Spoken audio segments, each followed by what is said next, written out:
La conferencia del día de hoy es una conferencia bastante importante, muy importante.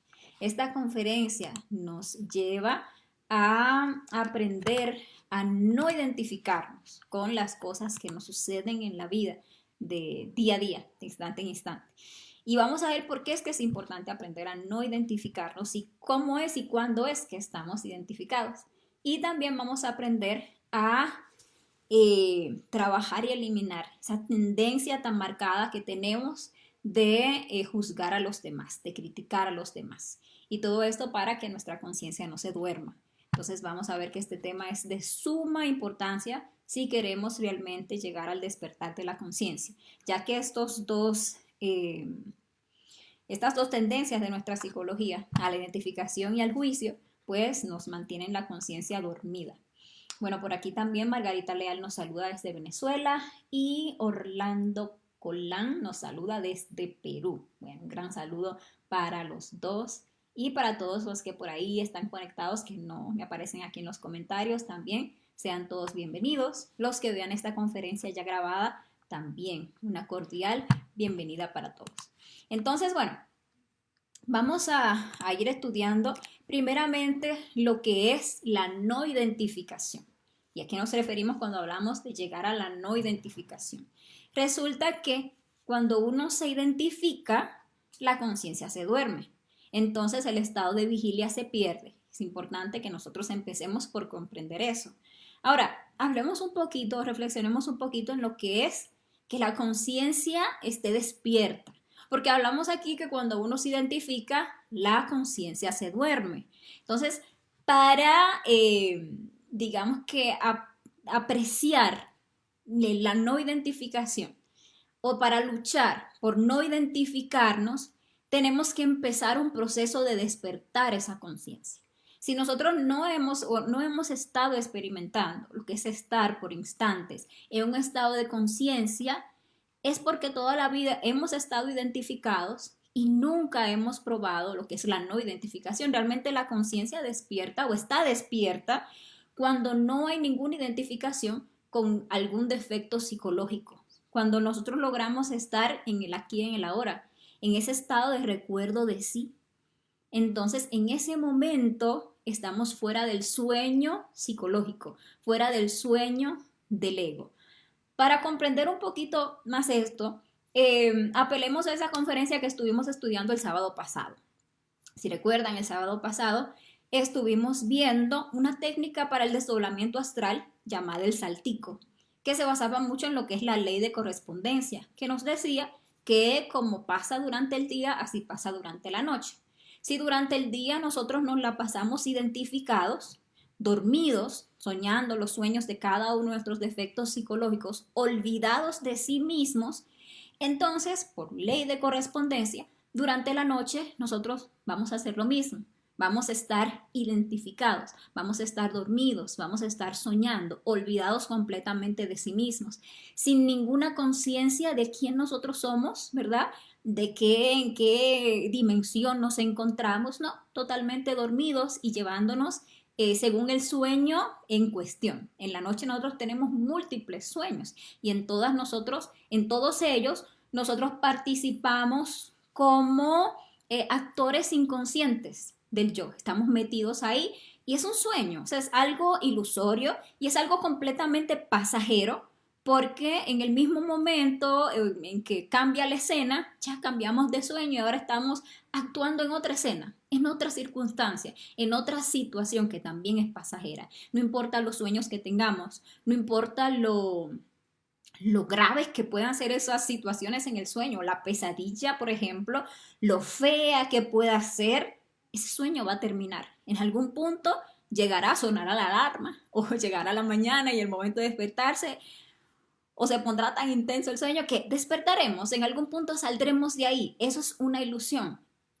Incluso es interesante uno reflexionar en el hecho de que si uno se desdobla conscientemente al astral, es decir, que uno está en esa dimensión, consciente de sí mismo, sabiendo quién yo soy, ¿verdad? Y que me encuentro en el plano astral y manteniendo ese recuerdo de sí, uno busca estar desidentificado del sueño. En ese momento en que hay conciencia, uno está presente. Sin embargo, uno, poniendo el ejemplo para ilustrar la conciencia desde esa conferencia, podría encontrarse con alguien, digamos, por ejemplo, que yo me desdoblo, encuentro a mi pareja en el astral y mi pareja está ahí soñando. Vamos a ponerme desdoblé al astral exterior del planeta y está mi pareja ahí, está en su sueño.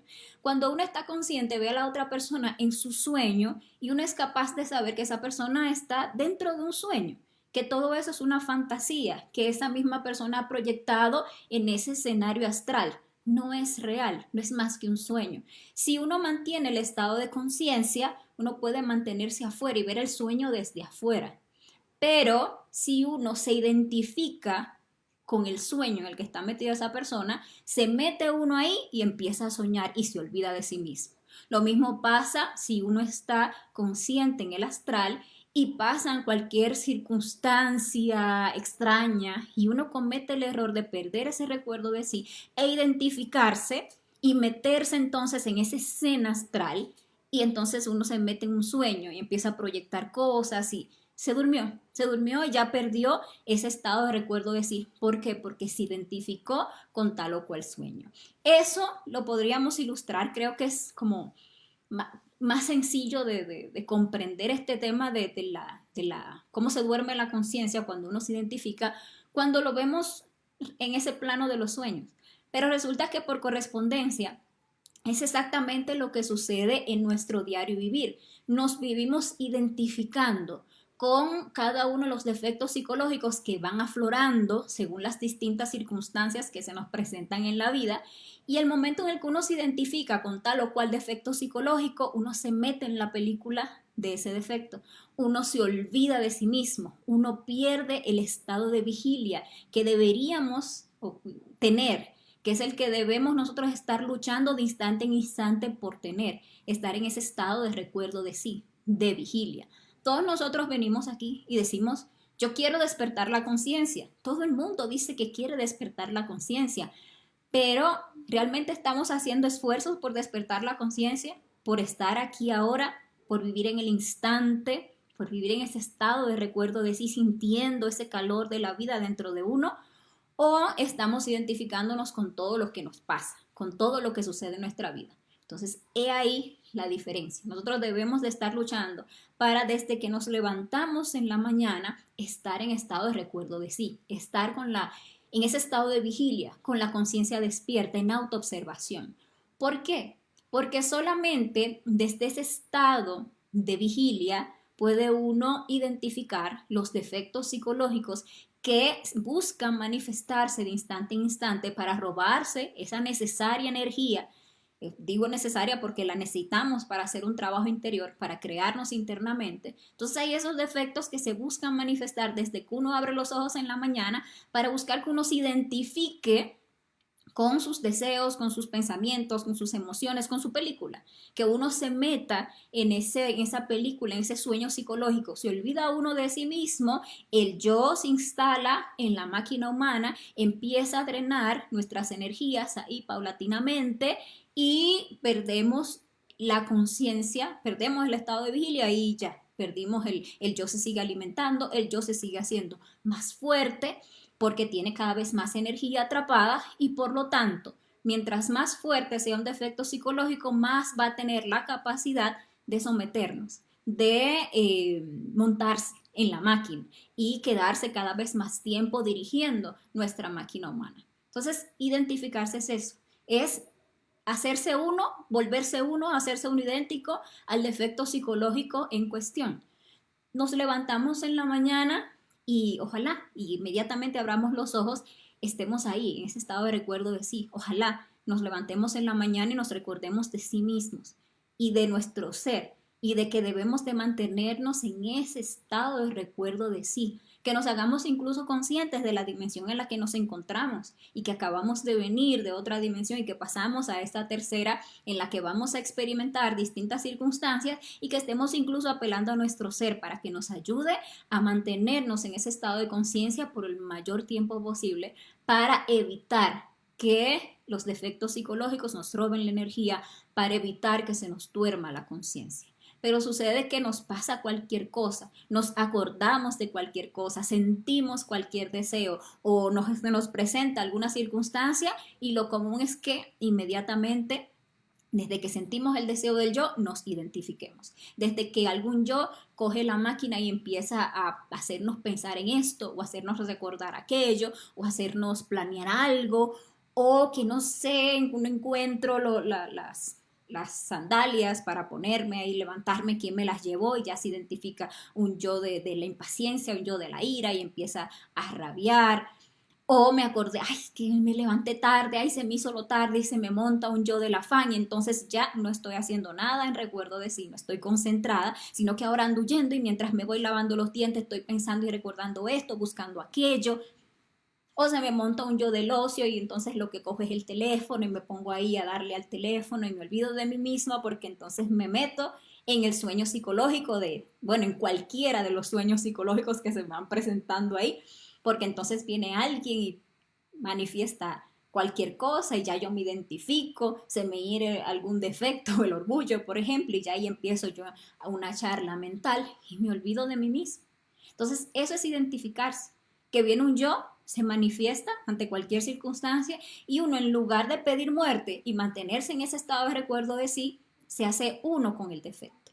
El defecto se empieza a manifestar y es uno mismo, por eso es que les llamamos yoes psicológicos, porque siempre soy yo, cree uno que es yo, que soy yo mismo, el yo se presenta en primera persona.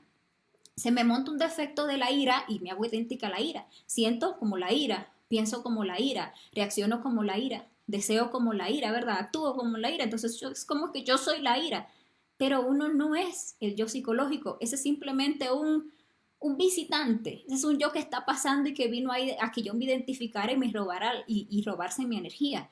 Uno es realmente una conciencia, uno es una esencia, pero esa esencia, esa conciencia no se puede manifestar porque uno anda de instante en instante identificado con los personajes de la película de la vida. Entonces se me desmonta la ira y se me monta un yo de la culpa. Y entonces ahora yo soy la culpa, porque entonces ahora yo siento culpa. Porque ahora lo que yo pienso es, ¿por qué lo hice? Y todo eso, ¿verdad? Entonces hasta las facciones se me cambian. Entonces empiezo a hacer gestos y entonces empieza a montar en mi centro motor y a nivel del centro instintivo me toma los nervios.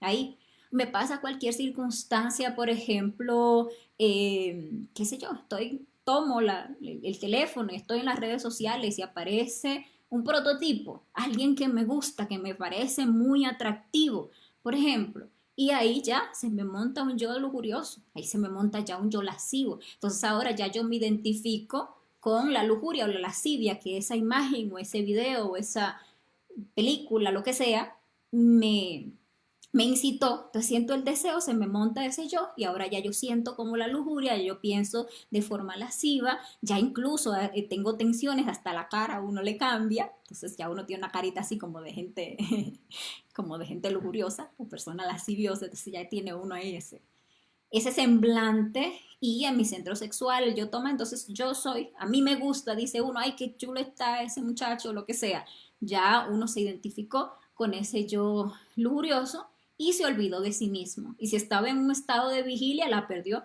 completamente porque se identificó con ese defecto en cuestión. Entonces es importante para comprender este punto de la no identificación, comprender que la conciencia se duerme cada vez que uno se identifica. Cuando uno se identifica, uno cae en la fascinación y en la inconsciencia del sueño psicológico. Esos son los pasos. Uno está en recuerdo de sí y del mundo exterior llega cualquier impresión o algún defecto psicológico nos trae alguna motivación interna, algún deseo, alguna abolición interna. Entonces uno, en lugar de mantener ese estado de recuerdo de sí, pedir muerte a eso que se está manifestando, ¿qué es lo que uno hace? Se identifica, se fascina con con ese sueño, con esa película en la que de repente el defecto nos mete y entonces ahí se duerme la conciencia, uno cae en el sueño psicológico y dependiendo de la intensidad de la identificación y de la intensidad de la fascinación, se puede pasar uno horas, a veces hasta días identificados con tal o cual circunstancia sin recordarse a sí mismo, sin recordar que estamos haciendo un trabajo para despertar, sin recordar quién uno es, quién soy, qué es lo que estoy haciendo, qué yo es este que se ha posicionado de mi máquina y perdiendo pues cantidades industriales de energía. Entonces hay que empezar a reflexionar en el hecho de que la vida no es más que una película.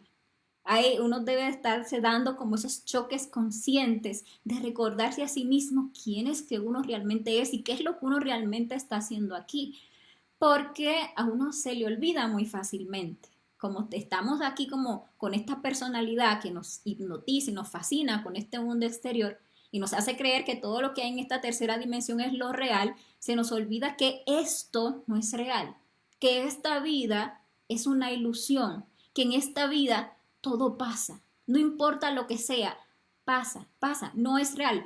Porque uno dice que esto no es real, que muchas personas como que dicen, ¿cómo así? ¿Cómo vas a decir que esto no es real? Que mi casa no es real, que mi vida no es real, que mi familia no es real, que esto que yo he luchado tanto por tener no es real. ¿Cómo vas a decir que no? Es que eso solamente hay que reflexionar un poco para comprenderlo.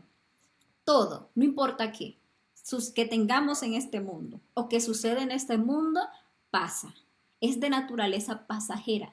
Aquí todo es ilusorio. No importa la que magnífica construcción que se haga en este mundo, en algún punto del tiempo no va a ser más que ruinas. No importa qué tan agradable sea la escena que nos presente la vida, en algún punto va a pasar y vamos a experimentar situaciones desagradables o de dolor. No importa lo terrible o terrorífica que pueda parecer una circunstancia en nuestra vida, lo pesadilla que se pueda tornar una situación en nuestra vida, no importa qué tan pesada, en algún punto esa escena pasa. En algún punto empezamos a experimentar cosas agradables, porque la vida es eso, es como una película que trae muchas escenas, o podríamos decir muchos sueños psicológicos en los cuales nosotros decidimos si meternos o si no. Pero todos son irreales, todo es ilusorio, todo pasa. Por eso esa frase que dice que no hay mal que dure 100 años ni cuerpo que lo resista, es que todo es ilusorio. No hay nada que sea perenne o permanente en este mundo, en este plano de la personalidad y del ego. Entonces, ¿qué es realmente lo real? Y lo que debería interesarnos, eso que es lo que nosotros realmente somos, eso que es el ser. Por eso les decía que es importante estar dándose esos choques conscientes de yo quién soy, qué estoy haciendo aquí. Recordar que nosotros estamos aquí en una escuela, que vinimos fue a sacar el aprendizaje oculto en cada una de esas circunstancias de la vida. ¿De dónde se saca ese aprendizaje? Bueno, de esos defectos psicológicos que emergen en uno ante las circunstancias de la vida. Entonces nosotros vivimos nuestra vida y van surgiendo montones de defectos que son los que nos quieren llevar a identificarnos. Cuando uno no se identifica y elimina el defecto psicológico, uno puede mantener el estado de conciencia y mejor aún, uno rescata esa conciencia que tenía el yo atrapada y ahorra toda la energía que ese yo se venía a robar. Por lo tanto, si uno está constantemente liberando esas chispitas que están atrapadas en los yoes, en los defectos psicológicos, entonces uno está sumando conciencia y por lo tanto uno va a ser capaz de mantener ese estado de vigilia cada vez por periodos más amplios de tiempo. Que si durante el día, qué sé yo, mis estados de recuerdo de sí o de conciencia se sumaban a no sé, 10 minutos en el día, pongámosle, y ahí uno pidiendo muerte va sumando y ya uno puede mantenerse 15 minutos en el día en estado de conciencia. Parece poquito y es poquitísimo, contando que son 24 horas en un día, pero tenemos que saber que todos partimos de tener apenas un 3% de la conciencia libre y un 97% de conciencia atrapada, y para colmo, en la gran mayoría de la humanidad ese 3% está dormido por la fascinación con el con el mundo físico y con la personalidad. Entonces, cuando uno empieza a despertar ese 3%, pues uno logra muy breves espacios de conciencia durante el día, pero son valiosos. ¿Valiosos por qué? Porque ya nos permiten ver que hay una diferencia, que hay un estado de conciencia, que realmente uno puede estar en un estado de recuerdo de sí, en silencio interior, en equilibrio de sus centros, y eso es experimentar lo real por instantes. Entonces, después que uno experimenta eso, pues lo que queda es luchar para ampliar esos estados de conciencia. Aquí hablamos de que la conciencia, a medida que uno va trabajando en sí mismo, entonces va aumentando.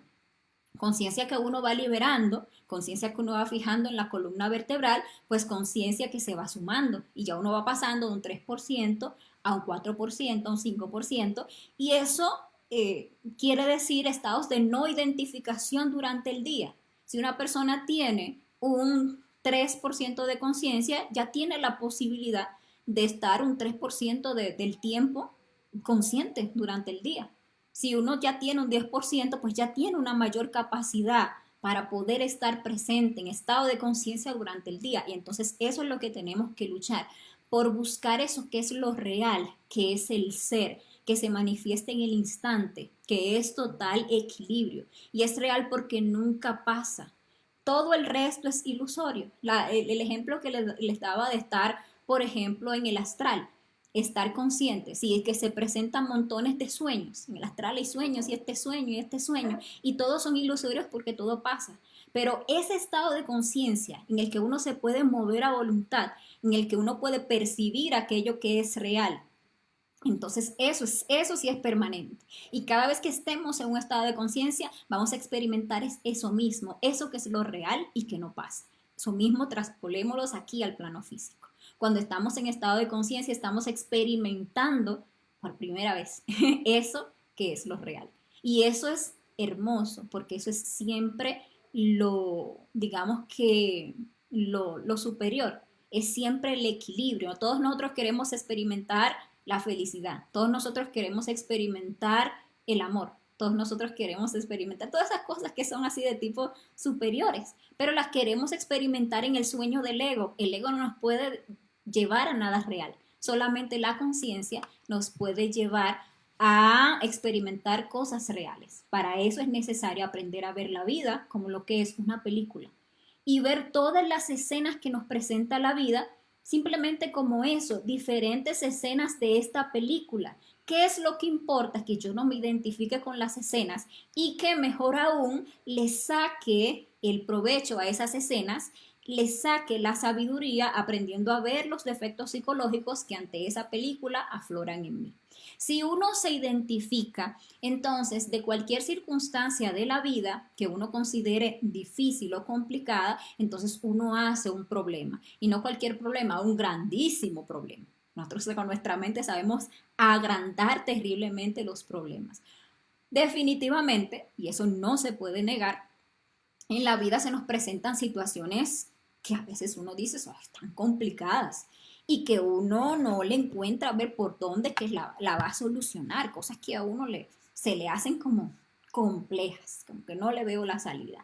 Pero el error que nosotros cometemos ante esas circunstancias es identificarnos, es empezar a entregarle toda nuestra energía, toda nuestra atención, y entonces nos metemos en ese sueño de esa circunstancia que hicimos un problema de ella y nos metemos en ese sueño y entonces vamos tornando con nuestra mente ese sueño una pesadilla.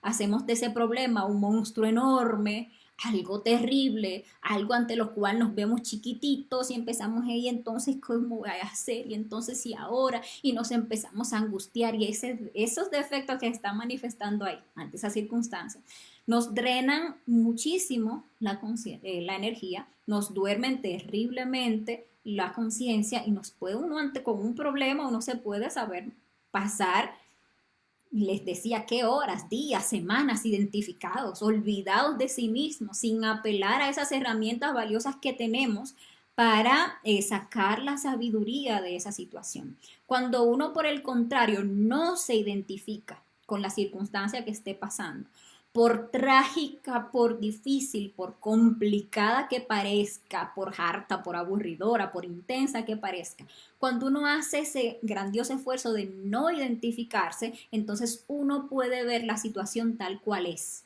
Uno puede entonces llegar a disolver eso que se nos parecía un problema, uno puede llegar a disolverlo, porque la clave está en poder observar los defectos psicológicos que afloran y que están allí, que surgen en nuestro interior a partir de esa circunstancia. Si nosotros no olvidamos que esta vida, que experiencia física que nosotros estamos teniendo no es más que una escuela, pues vamos a ver eso como una clase más, como una lección más. Ah, bueno, esa como que es de trigonometría, bueno, esa como que es de álgebra, como que está como que complicada. Pero realmente todos tenemos la capacidad de sacarle el provecho, de sacarle el jugo, de aprender la lección. ¿Por qué? Porque tenemos las herramientas, tenemos la autoobservación, tenemos la muerte psicológica. Entonces vamos a aprender a tomar las circunstancias de la vida de una manera diferente, no cometiendo el error de meternos, de identificarnos, de dormirnos ahí, meternos en la pesadilla y agrandarla, sino más bien aprendiendo a agarrar el toro por los cachos. Entonces, esta es la situación que me presenta la vida. Bueno, vamos entonces a observar qué es lo que está sosteniendo esta circunstancia, qué es lo que le está dando tanta fuerza. Vamos a descubrir que los problemas siempre obedecen al miedo. El miedo es el que agranda los problemas. Las circunstancias son de la vida. Vienen y van, las soluciones están ahí. Solamente que a veces uno se tranca, a veces uno hasta se pone bruto, a veces uno quiere encontrar la solución con la mente pensando, requete pensando, y eso lo que hace es realmente que bloquea ese flujo de la conciencia que nos puede llevar aquello que sea pues una solución para algo. Y hay cosas que definitivamente no se pueden solucionar porque son parte de la mecánica de la vida. Y el hecho de nosotros identificarnos nos bloquea también la comprensión de que simplemente hay que aceptar, de que hay cosas que hay que aceptarlas como son. Pero cuando uno se llena de miedos, porque los yoes nos llenan de miedos ante distintas circunstancias, eso hace que esa circunstancia se convierta en un problema y ese problema se convierte en un problema. Por ejemplo, se nos presentan situaciones económicas, dificultades económicas. Entonces, ante esas dificultades, ¿qué es lo que afloran? Pues muchísimos miedos. Entonces empieza uno a temer y a proyectar en la mente que, no sé, la ruina, pues nos vamos a quedar en la calle, me voy a quedar sin comer, ¿qué le voy a...? Entonces en la mente, esos yo perversos que uno tiene, empiezan a proyectar montones de situaciones imaginarias, ficticias, que no han pasado realmente, pero que uno las pone ahí como una muy temible posibilidad y uno empieza a temer a eso. Y eso hace que uno se identifique más, entregue más energía y siga viendo el problema más grande, más terrible. Y entonces ahí uno se duerme más, se ennegrece más. Es como si el sueño se le empieza a uno a el espacio de ese sueño le empieza a uno a chiquitar y uno se siente así como presionado y uno, ay, ¿ahora qué voy a hacer? Y hasta hay personas que se han suicidado ante una circunstancia económica, que otro mirándolo desde afuera, o sea, mirando el sueño del que está metido ese desde afuera, no lo ve tan grave, no sé, será algo que se podía solucionar de alguna u otra manera, pero esa persona se identificó tanto con esa circunstancia, le entregó tanta energía, dejó que los miedos los llegaran a ese punto de someterle hasta que perdió total la voluntad, no vio ningún camino. Hay personas que por una situación económica se terminan suicidando. Hasta ahí nos puede llevar el sueño de la conciencia. No es que le pase a todo el mundo, pero podemos ver hasta dónde nos puede llevar eso. Y si no nos lleva hasta esos extremos, tenemos que aceptar que cada vez que nos hemos visto ante circunstancias, por ejemplo, de dificultad económica, hemos cometido el mismo error de ir a identificarnos, de ir a perdernos, de ir a drenar o permitir que los yoes que se manifiestan nos drenen montones de energía y resulta que ¿cuántas situaciones económicas difíciles hemos tenido en la vida? Muchísimas. Y todas han pasado. Y después nos vemos en otra circunstancia, y después nos vemos otra circunstancia hasta que tenemos para gastar. Y hubo una circunstancia en la que no teníamos tal vez ni para comprarnos un huevo, y después teníamos hasta para derrochar. Y entonces vemos que todo pasa. Pero lo importante, cuando nos presentamos ante esas circunstancias, ¿le sacamos la sabiduría o simplemente nos rendimos y entregamos toda la y no despertamos conciencia? Entonces, la vida nos está constantemente poniendo ante distintas circunstancias, ante distintas lecciones y no le estamos sacando la sabiduría. Por eso estas se viven repitiendo y repitiendo y cada vez que se repiten, nosotros terminamos reaccionando de la misma manera, cometiendo los mismos errores, perdiendo la energía, durmiendo más nuestra conciencia y así nunca vamos a despertar. Si se nos presenta a nosotros, no sé, una situación con la pareja, una situación familiar, una discusión, un tema como que estamos trancados y entonces ahora, no sé, una situación de infidelidad puede ser algo así, como bien feito, una pesadilla, le ponemos, circunstancia de la vida. Pero ahí está, nos identificamos y ¿qué es lo que se identifica? Reflexionemos, no perdamos la vigilia, por el contrario, hagamos ese esfuerzo por mantener el recuerdo de sí y entonces mirar cuáles son los defectos que allí se están identificando, cuáles son los miedos, el miedo a perder el estatus con la pareja, el miedo al divorcio, el miedo al que se vayan a enterar otros, el miedo al que dirán, el miedo. Muchísimos miedos hacen que esa circunstancia sea algo terrorífico. Si nosotros logramos agarrar el toro por los cachos con cada circunstancia de la vida que se nos presenta y empezamos a mirar esos miedos que están haciendo de eso un terrible problema, perdón, se trabó la lengua. Y nos ponemos a eliminar esos defectos psicológicos que están haciendo de esa circunstancia un problema, vamos a ver que el problema queda en nada. Vamos a ver que aquello que era un tan terrible problema de repente se disuelve. Cuando uno logra salirse de la situación y verla desde afuera como lo que es una circunstancia y ya no como un problema, entonces eso que parecía un monstruo tan grande, entonces le empieza a poner a uno como chiquitito, chiquitito, chiquitito. Y eso no, caramba, pero eso es. Y si uno está en estado de conciencia, en estado de recuerdo de sí, manteniendo ahí ese estado de silencio interior, entonces la sabiduría del ser nos puede llegar aquí al corazón como una intuición y uno entonces sabe qué hacer. Y uno tiene incluso hasta la capacidad de aceptar las cosas que no se pueden cambiar y actuar de forma consciente y en pos siempre de nuestra conciencia.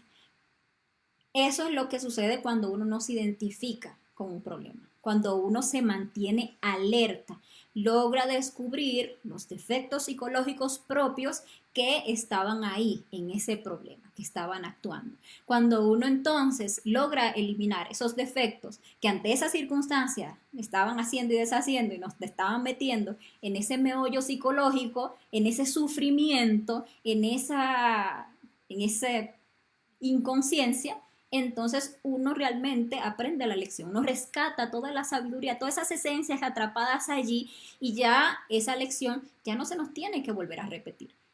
Y en caso de que vuelva a pasar, porque estamos en esta rueda y las circunstancias pues son de la rueda, como ya tenemos una conciencia, cuando vengan y sucedan circunstancias similares, ya uno no se identifica, ya uno no se mete en el sueño psicológico, ya uno no se duerme, sino que ya tiene la conciencia, la capacidad de mantenerse afuera, de mantener el equilibrio, de mantener ese estado también de certeza de que nuestro ser está ahí y de que nuestro ser nunca nos abandona, de que todo tiene una razón de ser. Entonces, eso es realmente lo que se busca, el despertar de la conciencia. Tenemos que aprender a ver los problemas en lugar de tragedias, aprender a verlos como oportunidades. Si nosotros reflexionamos en el trabajo interior que estamos haciendo, en este trabajo de despertar la conciencia que está atrapada en los defectos psicológicos, vamos a ver que son justamente las peores circunstancias de la vida las que más nos aportan material para nuestro crecimiento interior. Porque todos sabemos que mientras más complicada la cosa, más defectos son los que afloran. Usualmente cuando están esas temporadas tranquilas, donde todo va bien, donde nada nos falta, donde todo como que bonito, como que la vida sonríe. Eso a uno como que el trabajo no le rinde tanto. Se sienta uno y dice, ay Dios mío, a ver, ¿qué será? ¿En qué voy a meditar? Porque está uno así como que tan tranquilo que ni sabe cuál es el yo que va a coger, que va a llevar a la meditación. Son pocos esos espacios, pero se dan. Pero realmente esos espacios no son nada favorables para el trabajo que estamos haciendo. Realmente lo que nos favorece es estar ahí en el ruedo, es estar ahí ante esas circunstancias complejas que nunca faltan en nuestra vida porque nos instan, porque nos llevan a estar en ese estado de alerta, estar para no perdernos, estamos para luchar, ¿verdad? Para mantener ese estado de conciencia y estar rescatando más esencias de todas esas circunstancias que antes nos parecían pues difíciles y de las cuales siempre tratábamos de huir, pues ahora las enfrentamos con las herramientas, con la muerte psicológica como base y con los tres factores. Cuando uno no se identifica, pues logra identificar el defecto que se está manifestando. Entonces ahí podemos ver esta primera parte de la conferencia de la no identificación, lo importante que es aprender o llegar a no identificarse y luchar de instante en instante por estar y no perder ese estado de recuerdo de sí. Y así, si lo hacemos así, la muerte en marcha nos va a rendir mucho, porque vamos a estar constantemente rescatando esencias. Entonces, bueno, y les digo, si de esta parte de la no identificación les ha surgido cualquier pregunta o les queda cualquier duda, escriban en los comentarios, que ahora cuando hablemos de el por qué juzgamos a los demás, vamos a pasar a mirar si ustedes tienen preguntas en torno al tema para darles solución.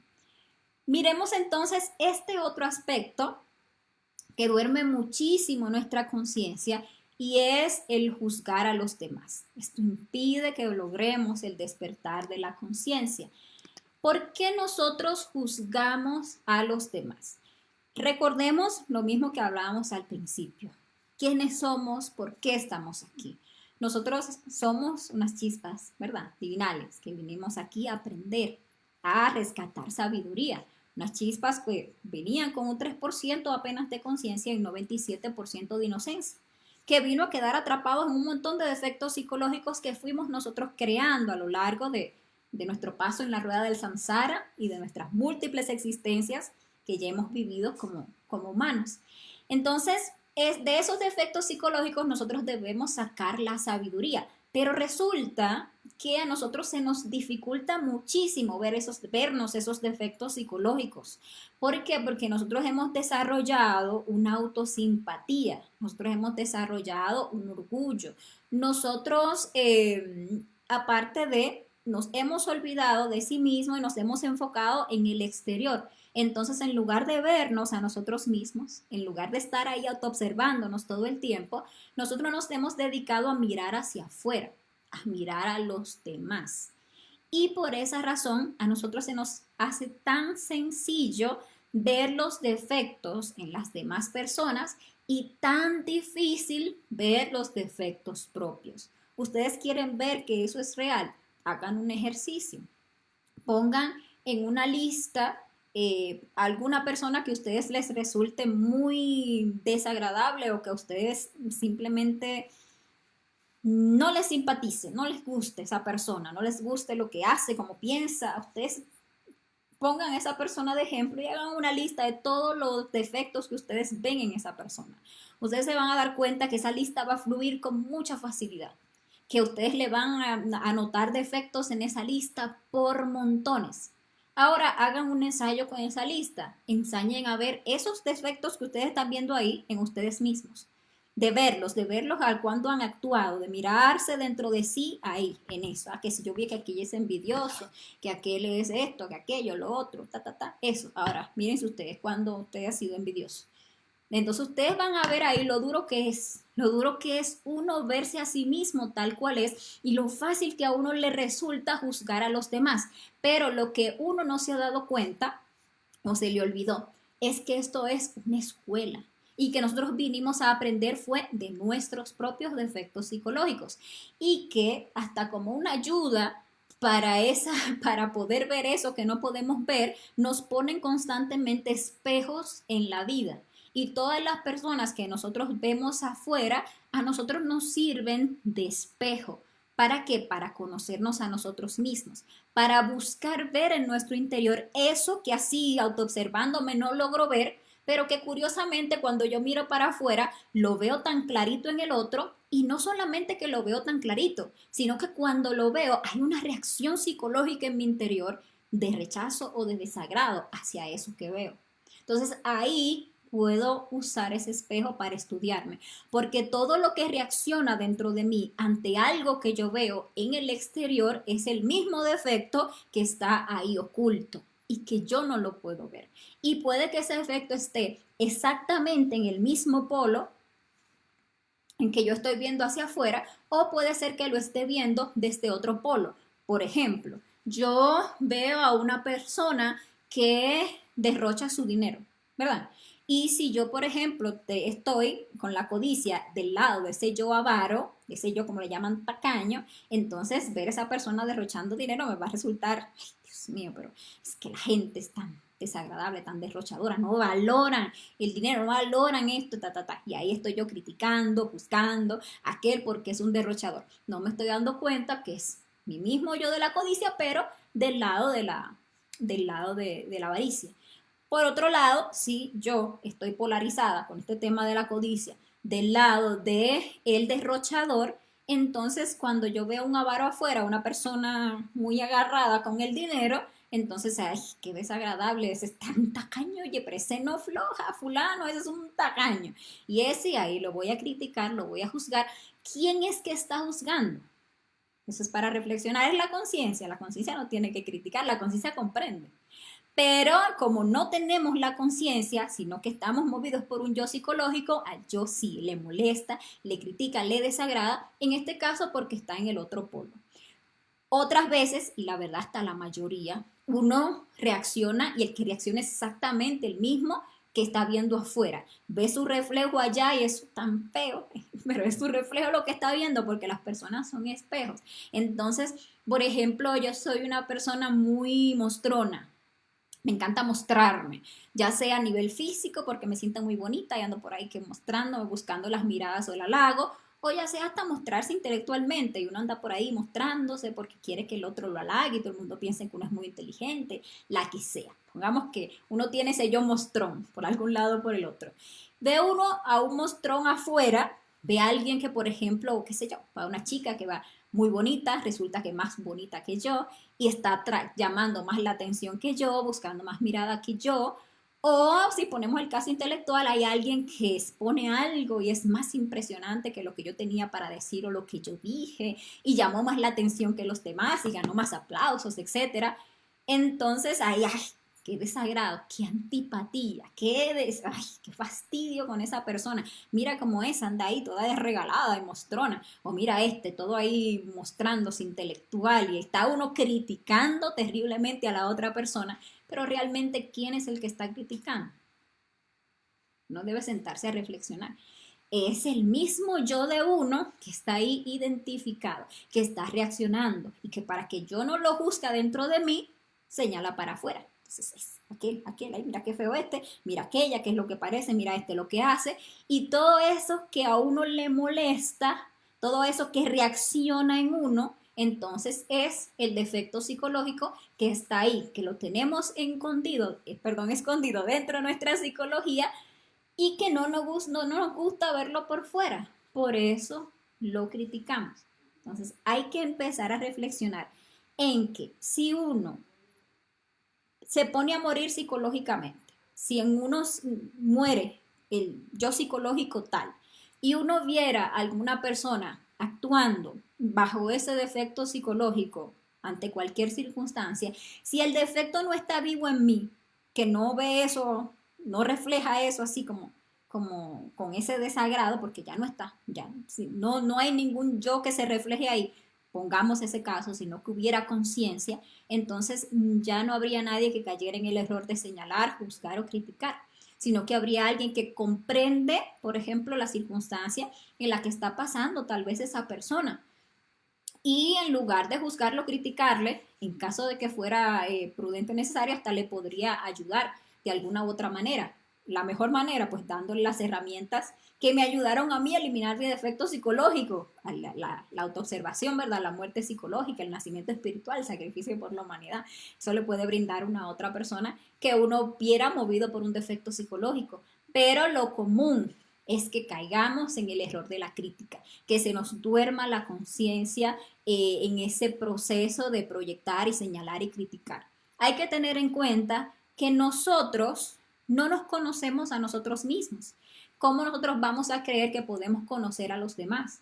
A veces uno, identificado con su defecto psicológico, juzga, señala, critica, pero hasta termina uno calumniando, porque realmente no conoce uno cuáles fueron las motivaciones internas que llevaron a alguien a hacer lo que hace o actuar como actúa. Y pasa, muchas veces pasa, que uno ve algo afuera y uno lo critica según su limitada conciencia, según su limitado juicio. Entonces, y termina que ni siquiera era eso, termina siendo otra cosa, termina siendo que eran apariencias y que uno solamente estaba juzgando apariencias. Muchas veces pasa así, por eso, porque cometemos el error de identificarnos con lo que vemos afuera y no buscamos y juzgamos el defecto que está en nuestro interior. Entonces ahí es donde está la clave, dirigir siempre la observación hacia nuestro mundo interior, identificando en qué polo nosotros nos encontramos primero, ¿verdad? Para ver cuál es la polaridad mía de ese yo que está criticando para eliminarlo. Entonces ahí uno empieza a hacer sus descubrimientos y uno va eliminando eso que va comprendiendo. La idea es que hagamos eso de instante en instante, en cada momento en que nos enfrentemos ante una situación con alguna persona que nos lleve a reaccionar. Entonces estamos en autoobservación y vemos, no sé, los homosexuales que van pasando ahí y van a agarrar a Dios de la mano y de repente se paran y se dan un beso. Entonces hay que pasar adentro. Ahí adentro hay muchas cosas que pueden pasar. Puede pasar que uno esté exactamente como en esa misma tónica y eso le resulte muy agradable. Ay, sí, qué bonito la pareja y qué lindos son y todo. Y está uno ahí reaccionando con placer, con unos sentimientos muy placenteros y es porque uno tiene el yo psicológico identificado ahí con eso que está viendo y le resulta placentero y está uno en su propio yo homosexual que está ahí complaciéndose con eso que está viendo y eso ahí hay que observarlo. Se identificó uno y se perdió y está dormido uno ahí, pero vamos a poner que entonces uno tiene el defecto psicológico, es el otro, el que está homofóbico y entonces ese se identifica con lo que ve y empieza a reaccionar ¿con qué? Con rechazo. Ay, Dios mío, esta gente, mira cómo está y mira cómo andan en la calle, no tienen vergüenza, qué degenerados y no sé qué tal. Y si uno se estuviera observando en lugar de identificarse y de empezar a juzgar, podría uno darse cuenta de algo que puede resultar bastante doloroso, por eso casi nadie despierta conciencia, porque casi nadie quiere verse a sí mismo como es, que el que está juzgando, que el que está señalando, que el que está criticando, que el que está perdiendo los estribos, que el que tiene intolerancia ante eso que ve o que escucha o la reacción que ve en el otro, es el defecto igual que está dentro de uno, que puede que esté en un polo o en el otro, porque ahí está dentro de mí y me hace sentir, cuando veo a esas personas, mi yo homosexual, me hace sentir como unas cosas, pero tengo todo un condicionamiento psicológico y ese yo, por ejemplo, está en el otro polo ahí reprimido. Y entonces tengo mi yo homosexual ahí reprimido por conceptos de que eso es feo, de que eso es desagradable, de que eso es una degeneración, de que eso está, y tengo todos esos conceptos y me tienen ese yo homosexual reprimido. Resulta que cuando veo eso afuera, hay unas reacciones adentro. Si uno se observa ante esa situación, puede hasta descubrir una cierta movimiento en su parte sexual, pero todos esos conceptos reaccionan y o quieren opacar eso, ¿verdad? No, como que no soy de piedra, soy de palo, no siento nada y el problema es afuera. Y lo que están mal son ustedes. Y ustedes es esto y entonces uno critique en lugar de uno juzgarse a sí mismo y decir, güey, pero espera, ¿qué es lo que está pasando aquí adentro? ¿Quién es que se está moviendo aquí? ¿Quién es que se está identificando con eso que está viendo afuera? Entonces uno empieza a ver todo lo que se está moviendo en su interior, los pensamientos, los deseos, las reacciones, las tensiones, las sensaciones, todo eso uno empieza a ver y uno empieza a morir y entonces ahí rescata la conciencia que ese yo tiene atrapada. No cae uno en el error de identificarse ni cae uno en el error de criticar. La crítica trae consecuencias bastante negativas. Cuando nosotros caemos en el error de la crítica, no podemos autoobservarnos. ¿Por qué? Porque estamos demasiado ocupados mirando afuera, señalando afuera. Entonces uno no puede ver el yo dentro de uno. Implica que uno esté en el sentido de la autoobservación activa y para eso hay que estar no identificado. Y para uno haber entrado en la crítica tiene que haberse perdido a sí mismo, olvidado de sí mismo y entrado en esa identificación y en la crítica. Cuando uno critica, se duerme la conciencia, es una consecuencia terrible, obviamente, porque caemos en el sueño psicológico, pero también se duerme algo que se le llama el juicio crítico. El juicio crítico es la capacidad que tiene la conciencia de juzgarse a sí mismo, de juzgar sus propios defectos. Esa capacidad es demasiado importante porque es la que nos permite estar descubriendo los defectos, comprendiéndolos y poder eliminarlos. Si estamos juzgando al otro, no nos podemos juzgar a sí mismo. Incluso reflexionemos en el hecho de que cuando uno juzga a otro, lo critica, ¿verdad? Con saña. Es porque uno obviamente se siente superior al otro. Es porque uno se siente más elevado. Uno no es capaz de ver que uno está exactamente en la misma situación, en el mismo nivel de conciencia, cuidado si hasta un poquito más para abajo, porque uno no se está pudiendo juzgar y uno está pudiendo siquiera ver ese yo que está ahí actuando dentro de uno, señalando desde adentro hacia afuera. Entonces, el juicio crítico es algo que deberíamos valorar y estar luchando por mantenerlo despierto. Y lo mantenemos despierto no cayendo en el error de señalar, de criticar, de juzgar. Otra consecuencia terrible que trae la crítica es que pueden ponernos en los zapatos de los demás. Y eso uno lo puede experimentar muy fácilmente. Porque lo mismo, reiteramos, esta vida es una escuela, vinimos fue aquí a aprender. Entonces, si tú viendo las cosas afuera, que está ahí para que la uses como espejo, para que te puedas ver a ti misma, no la usas, no aprendes, por el contrario, cometes el error de hacer vejación de esa otra persona, si así no aprendes, pues te va a tener que te va a tocar aprender entonces desde adentro. Si mirándolo desde afuera no la captaste, ok, pues vamos a ponerte adentro de la situación a ver si ahí sí tú puedes ver. Entonces uno ve, no sé, a una persona, se entera de que tal persona le está siendo infiel a tal persona. Ve uno ese yo adúltero desde afuera. Y uno, en lugar de usar la ley del espejo y ponerse a trabajar el yo adúltero propio, que es el que quiere salir a criticar y juzgar, no lo hace y coge saña contra esa persona que cometió el error de ser adúltera a la pareja. Entonces, ¿qué le va a tocar a uno? Bueno, se va a tener que tocar verse en esa circunstancia de tener una pareja y encontrarse terriblemente enamorado entre comillas, de otra persona, y que se le manifieste a uno el yo adúltero con todas sus justificaciones, sus deseos, sus reacciones, con todo eso dentro de uno para que entonces se vea uno apretado ahí ante la circunstancia. Y la verdad y lo triste de todo es que nos vemos nosotros en esa circunstancia y terminamos actuando igual o peor que esa otra persona.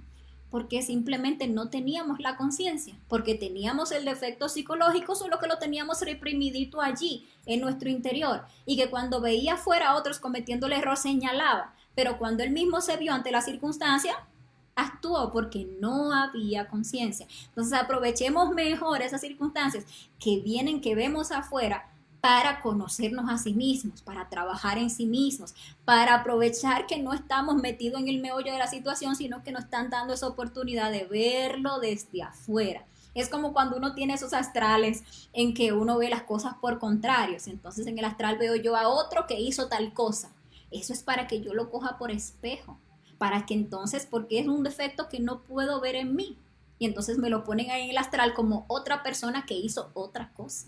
No me vi yo a mí misma haciendo eso en el astral porque no tengo la capacidad de tolerar eso. Entonces usemos ese espejo, trabajemos en sí mismos para que no nos pase para que no tengan que ponernos en los zapatos de ese otro a ver si ahí sí aprendemos, que a veces ni así aprendemos. Somos bien caco duro, como dicen en mi país. Entonces, otra consecuencia de la crítica, también a tener en cuenta, es que esa sentencia que nosotros emitimos hacia otra persona, cuando lo juzgamos, lo señalamos, lo criticamos, termina siendo una calumnia. ¿Por qué? Porque nosotros ninguno somos seres conscientes, no tenemos conciencia despierta para juzgar, así que sé yo, como Anubis y los señores de la ley divina, que son seres autorrealizados 100% conscientes y tienen la capacidad de medir efectos, ya de juzgar, un ser despierto. No lo somos, estamos súper dormidos, no sabemos realmente cuáles son las vertientes psicológicas, qué fue lo que impulsó a alguien a actuar como actuó o a hacer lo que hacían y estuvo movido por qué circunstancia, no lo sabemos. Entonces ¿Por qué estamos juzgando? Si al final ese juicio termina siendo una calumnia, mejor aprovechemos para juzgarnos a nosotros mismos, mirar esos defectos psicológicos que se están manifestando en nuestro interior. De ese modo surgirá el amor verdadero, el amor consciente, la comprensión hacia todos los demás hermanos de la humanidad. Hay muchos hermanos de la humanidad que pueden tomar caminos bastante desviados, y es cierto. Y uno mismo en múltiples existencias y hasta en esta misma ha tomado muchas veces caminos muy desviados.